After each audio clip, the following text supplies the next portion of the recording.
Mbote na biso banso bipai tozwami cher internaute baenyoso bakozwa katango ya kolanda biso na nzela ya ba analyse spirituelle oyo kopesamaka mingi na ngai wa bino Guy Laurent Lobela, analyste spirituel. Les analyses spirituelles nenge tokolobaka yango tango nyonso tosalaka yango atena compte ya spiritualité ya mboka na biso ya lingomba na biso tosalaka yango pe atena compte ya histoire et géographie ya mboka na biso to ya lingomba na biso mingi tosalaka yango sans parti pris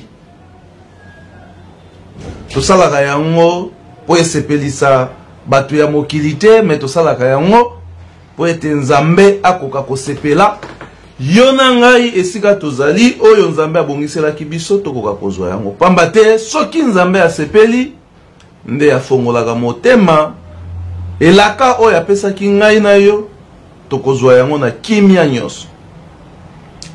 Lelo toye kosala analyse spirituelle par rapport ya ba recherche oyo biso tozali kosala na réseaux sociaux. Ba recherche na biso tosali na réseaux sociaux toko préciser boye. Église Kimbangiste eza tout d'abord moko. Siège nango ezali na Nkamba, Jérusalem. Historiquement parlant, géographiquement parlant et spirituellement parlant, tout se trouve en Kamba. Voilà. Wanezali, moi, précision moko, entre parenthèses, autolinga ki kosala. Église Kimbangi Sezali moko, dont siège international, to siège na yango, ezali na Nkamba, Jérusalem, spirituellement parlant, géographiquement parlant et historiquement parlant. Si je n'abiso ya mukomwa lelo ezali nini? Si je n'abiso ezali nani bazali ko s'attaquer na Nkamba?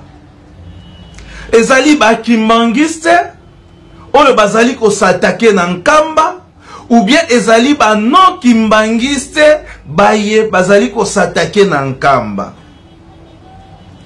Tolandana nzembo na sima ya nzembo nde tokozongela bino pona to yeba banani oyo bazali ko s'attaquer na Nkamba.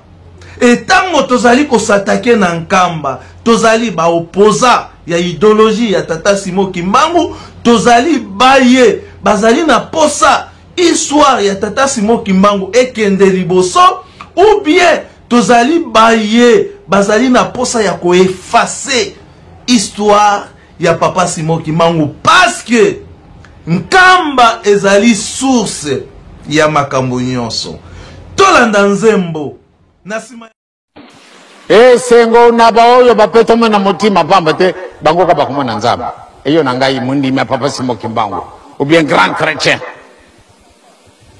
Ah, je suis chrétien. D'accord. Kasi, et le visa? Est-ce que vous allez kobongisa kama kamanda yo penza juste ndenge ya senga ka? Soko tozala kobongisa ka ndenge ezala kosenga na biso nde vraiment kozala na biso senga. Kasi soko boningo bozali te. Ozala ka na yo mutu mibeko te. Ndenge pe kosala kana yo misala te. Ah. Ezana yo passe. Nye. Sikawa ya solo ndenge tozala kulubilaka malamu nde tozala bandimi ya solo tozala le vrai chrétien oyo akobomaka bato te oyo kana kuyiba kabeloka baninga te mibeko mizali mibeko malamu nde te tosa yango tokani topesa ndakisa ete solo tozali bandimi. Merci na régie touti kolanda nzembo oyo ezali maloba ya Papa Diangenda oyo a détaillé apesi biso ba directive ndenge nini tokoki koyeba mondimi Je crois que mingi bakozalaka na difficulté ya comprendre ba langage spirituel. Mais cela est quand même clair. Ndenge papa Diangenda alakisi en détail ndenge nini mondimi to chrétien akoki kozala. Alobeli bolingo, alobeli mibeko, alobeli pe misala. E na suka mingi bakota na lingomba bakula te, bazwa baptisme te po bakoma bandimi, balanda pe catéchisme ya lingomba te. Mondimi azali nani pona koyeba mondimi azali nani, role ya mondimi azali nini. Mingi kati na biso balanda procédure wana te. Mais bakoma na lingomba suite ya influence ya ba relation oyo bazalaki na yango. Tuna ye kati ya mondimi azali na yango te. Tuna ye akula wapi azali na esika oyo ye akulaki te. Batu mingi bazali batu ya kolanda bango te. Parce que état d'âme na ye oyebi te. État d'âme na ye nani oyo ye aza ko servir d'une manière spirituelle oyebi te. Parce que lelo oyo soki tolobi nkamba ezali source. Mais il y a les individus qui s'attaquent en Nkamba Jérusalem sans tenir compte que Nkamba nde eboti papa Simo Kimbangu. Nkamba nde engendré papa Simo Kimbangu. Oyo aza kosala base ya histoire na biso. C'est Nkamba, base de l'histoire. Nkamba nde engendré papa Kisolokele. Nkamba engendré papa Dialungana. Et source ya histoire na biso c'est Nkamba. Nkamba engendré papa Diangenda Kuntimba. Bamvola misatu babotami na Nkamba. Tata Simo Kimbangu abotami na Nkamba. Mais soki otali na ba recherche na biso toza ko découvrir ba individu oyo bazali ko s'attaquer non plus par ba s'attaquer na ba individu comme ye, mais asa ko s'attaquer na Nkamba oyo ezali lokola base ya histoire, oyo ezali lokola source ya idéologie ya Simo Kimbangu. Mais il se dit baza ba kimbangiste et puis baza koteya sur l'amour. Sur base ya quoi? Vous allez prêcher l'amour. Votre comportement, vous n'avez pas droit de prêcher l'amour. Soki bizaleli na yo ezali kolongo banate. Vous n'avez pas droit de prêcher l'amour. Soki ozali na elembo ya mabe. Pourquoi? Parce que mutu oyo azali instruit, mutu oyo azali initié spirituellement na makambo ya bonzambe, ayebi que lorsque un diable prêche l'amour, yeba que azali na likambo. Yango moni na ba événement nyonso spirituel oyo esala ba shit ya mon suite ya prédication ya Satan. Lorsque Satan prêche l'amour, sachez-le que shit moko eza koya pembeni. Toza ko sala ba recherche, toza ko mona que il y a les individus oyo bazali ko s'attaquer na Nkamba. Soki muto asali mabe, au lieu de s'adresser directement à cette personne, vous vous attaquez Nkamba pour salir cette source de bénédiction. Kamba oyo boti Simo Kimbangu, oyo boti ba papa Misato, oyo ezali lokola base to source ya bénédiction na biso. Vous vous attaquez en Nkamba. Imaginez-vous. Qui êtes-vous sur le plan spirituel? État d'âme na yo mutu oyo zali ko s'attaquer na Nkamba ezali ndengeni. Soki ngai Laurent Lobela, analyste spirituel, na commettre faute, na commettre erreur, Cela ne veut pas dire que non. C'est Nkamba qui a cité. Nkamba est la base de l'histoire. Il y a kimbangisme. Nkamba, c'est la source de bénédiction. Nkamba est engendré Papa Simo Kimbangu. Et engendré papa. Et engendré généalogie. Il y a Papa Simo Kimbangu. C'est l'Nkamba, source de bénédiction. Et lorsque vous voyez qu'un individu s'attaque en Nkamba, et vous soutenir, vous bête la ye maboko, vous applaudir. Bato misusu mateya ya lingomba bayo kakate. Parce qu'ils ne sont pas nés kimbangistes. Même papa aza koloba et kokota yete parce qu'il n'est pas né kimbangiste. Être né kimbangiste, c'est-à-dire quoi? Ozalaki na ba papa na likolo avant ya yoko botama. Voilà. Yango papa alobaki soki tozalaki na yo na likolo te awa na se même oza kolata uniforme oye kosala tourisme na kati ya évangile ya Simo Kimbangu. Ndenge touti koloba na ebandeli mingi balanda catéchisme ya lingomba te po bakoma bandimi. Mingi bakota na lingomba sous influence ya ba relation oyo bango bazalaki na yango. Et tobosana ke malgré relation na biso ezali na procédure oyo babengi yango catéchisme de l'église kimbongiste pona okoma mondimi. Esika wana nde bakolakisa yo mondimi ezali nani, parole ya mondimi ezali nini. Et mingi tobosana histoire ndenge tokolobaka yango tango nyonso tokoma ko s'infliger na makambo oyo toyebi ke ezali peut-être suite ya ba intérêt personnel. Histoire na biso ezali Nkamba. Nkamba ezali source ya histoire. C'est Nkamba qui a engendré Papa Simo Kimbangu. Nkamba mutu e engendré banvola misato. Et Nkamba mutu e engendré généalogie ya Papa Simo Kimbangu. C'est l'histoire. Nkamba. On ne peut jamais s'attaquer à Nkamba soki oyebi histoire ya lingomba.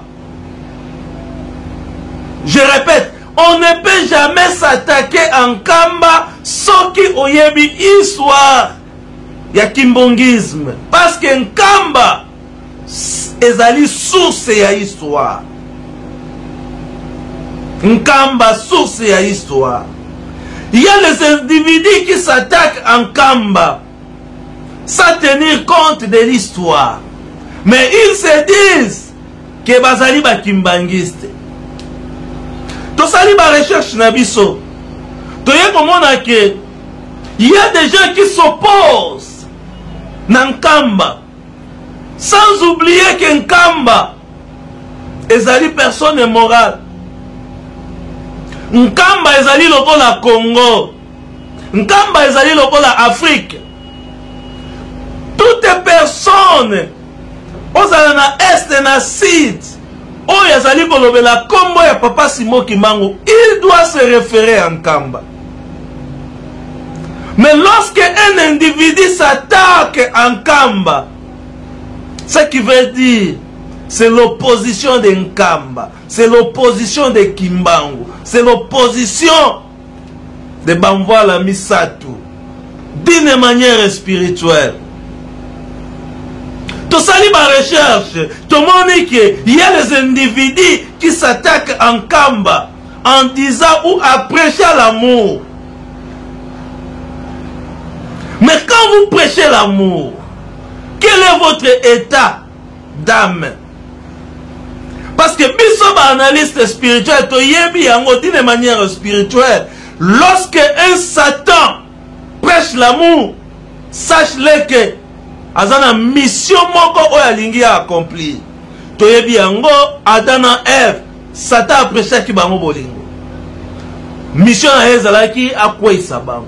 Et ce que tali na poursuite ya ba histoire biblique okomona yango que présence ya Satan pour na ko convaincre, pour na ko kwesa bana ya Nzambe, il prêche toujours l'amour. Ok, il y a l'amour et l'amour. Et l'amour sans les commandements n'existe pas. Même na kati ya ndaku na yo. Mais on ne peut jamais prêcher l'amour sans prêcher les commandements. Yango moni ba papa ba bandaki côté ya biso bolingo mibeko pe misala. Et na souka papa insistait beaucoup plus sur les commandements parce que et si kanyoso mibeko soki ezali te bolingo wana ekotambola malamu te pe misala wana ekotambola malamu te. Yango papa diange na insister sur mibeko. Bien. Sikawa ya solo ndenge tozala kulubilaka. Malamu nde tozala bandimi ya solo. Tozala le vrai chrétien. Oya kubomaka batu te. Oya kana kuyiba kabiloka baninga te. Mibeko mizali mibeko malamu nde tosa yango. Tokani Chers internautes, toke musika te toza kosala ba analyse spirituelle parce que bato misusu mateya ya église ekotaka ete bato misusu bazali na difficulté ya ko comprendre même ba langage spirituel oyo ezali maloba ya bamvoala, oyo ezali maloba ya mokonzi ya bule, oyo ezali maloba ya tata Simo Kimbangu Kiangani. Mingi bazali na difficulté ya ko comprendre même banzembo oyo eyemba makana kati na lingomba na biso.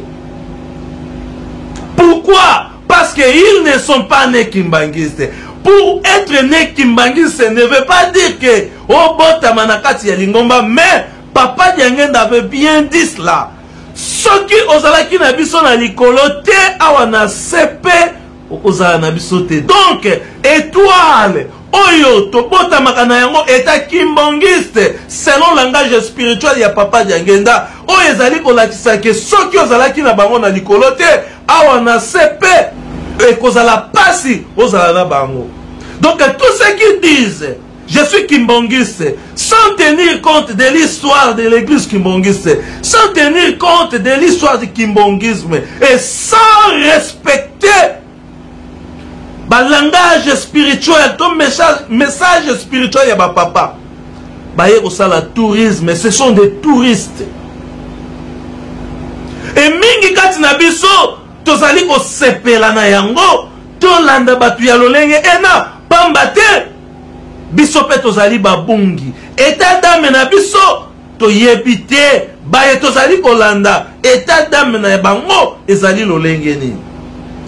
Quelqu'un qui s'attaque non pas aux individus mais s'attaque directement en Kamba. Kamba o ezali source o eboti tata Simo Kimbangu, Nkamba o eboti bamvola misato, Nkamba o eboti généalogie ya tata Simo Kimbangu. Et batu ya lolenge ena tozali ko soutenir bango parce que bazali kote ya bolingo. Nous sommes les inconscients d'une manière spirituelle. Nkamba c'est la source. Ezali lokola congolais au lieu à s'attaquer na ba congolais mais azali ko s'attaquer na Congo. Congo etonda bomengo. Congo etonda ba richesse ya ndenge na ndenge. Oko condamner yango na ndenge nini? Comment pouvez-vous condamner Nkamba? Comment pouvez-vous condamner le Congo? Au lieu de condamner les individus, vous vous attaquez en Kamba, base. Oh, c'est-à-dire la source et la bénédiction. Nous sommes inconscients d'une manière spirituelle. Tout ça pour ça la analyse spirituelle. Pour permettre, bazali est conscient. Bazonge la conscience na bango. Et baye wana pe bazali na droit ya kobiki sama. Yango biso to memi stratégie to plateforme oyo to bengi yango les analyses spirituelles pona kote ya bamisusu pamba te mingi kati na biso mateya ya eglize ekotaka biso te bamessage ya bapapa ekotaka biso te banzembo tozalaka na difficulté ya kocomprendre yango il faut tolandaka baanalyse spirituelle pamba te kuna tozali kodécortiquer bonzambe ya bapapa tozali kodécortiquer bamessage spirituel ya bapapa tozali mpe lisusu komanyola na bosolo banzembo na biso elakisi nini yo na ngai oyo tozalaka mutuma ngbongi na kati na lingomba tomeka kozwa ndenge nini tokozwa orientation ya koyeba kocomprendre balangage spirituel. Quel est l'état d'âme ya baye baza kotiola nkamba, état d'âme ya baye baza kotuka nkamba oyo ngai na yo tozali kolanda bango, oyo ngai na yo tozali kosepela na yango, tokotiela bino bilembo ya état d'âme ya baye bazali kotiola nkamba. Okomona na esika mususu oyo kutu biso bakimongise toyebi ya solo ete libota esantu ezali libota liye. Tango ozali kosolola na bango il faut ozala na luzitu oyo bakongo bakolobaka luzitu ya kosolola na libota esantu. Ezala nganga nzambe tango ozali kosolola na nganga nzambe mutu oyo azali mondimi, oyo azali mondimi ayekoli katechiste ya lingomba ya tata Simon Kimbangu, ayebi role ya mondimi, ayebi pe kozala mondimi ezali nani. Tango ozali kosolola na nganga nzambe, tango kozali kosolola na libota esantu, il faut ozala na luzitu. Tala ba identité ya baye ngai na yo tozali kolanda, tala ba identité ya baye ngai na yo tozali kolanda. Baye bazangi luzitu, baye bazangi bobangi ya nzambe, pe baye bazangi elembo ya nzambe. Ngai na yo tokoyeba bango ndenge nini na misala na bango, na bisaleli na bango, na elateli na bango, na efandeli na bango, nde tozali kolakisa bino bilembo. Poete yo na ngai esika tozali tosala analyse spirituelle ya koyeba kososola mutu oyo ngai nazali kolanda. Tango nyonso état d'âme na ye ezali ndenge nini, quel que soit azali kote ya bolingo, quel que soit azali na maloba malamu, kasi état d'âme na ye maye azali kosala na kuku, maye azali kosala na molili. Est-ce que yo na ngai toza ko parvenir ko comprendre état d'âme ya baye tozali kolanda? Et prédication na bango ezali nini? S'attaquer en Nkamba, Nkamba oyo et engendré papa Simon Kimbangu. C'est la base. Nkamba c'est la sainteté. Nkamba c'est la sainteté. Nkamba c'est la base spirituelle. Et c'est Nkamba qui a engendré papa Simon Kimbangu. Nkamba est engendré papa Misato. Et Nkamba est engendré la généalogie de papa Simon.